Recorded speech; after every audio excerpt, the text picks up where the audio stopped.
ખજૂર ખાવાના ઘણા સ્વાસ્થ્યમાં લાભ છે અને ખજૂર અને એનર્જીનો સારો સ્ત્રોત છે અને સેવનથી તમારા શરીરને દિવસમાં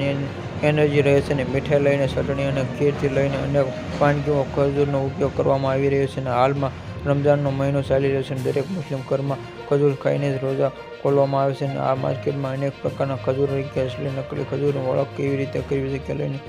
ઘણા લોકોને મૂંઝવણ રહે છે અને આ તરીકો અમુક ટ્રીક અને ઉપયોગી જણાય કે જેના કારણે તમે સરળતાથી અસલી નકલી અને ખજૂરને ઓળખી શકો છો અને કઈ રીતે ઓળખવું છે. સારી ક્વોલિટી ખજૂરમાં આ સાચી અને સારી ક્વોલિટીમાં ખજૂરને ઓળખવાની મંજૂરી બનાવવામાં જુઓ અને ખજૂરના આકાર, રંગ અને ટેક્સચરની સારી રીતે અને તપાસ કરો અને સારી ગુણવત્તા ખજૂર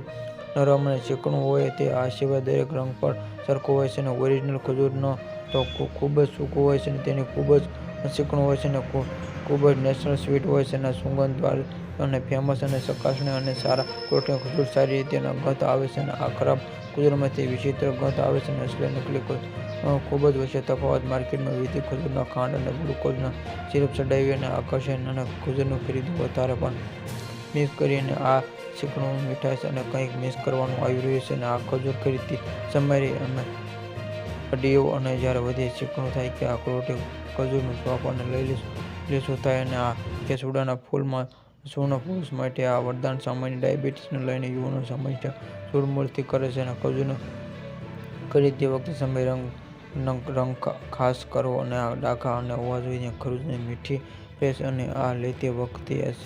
જેમને ધ્યાન રાખો અને ખજૂરને લાંબા સમય સુધી સાફ અને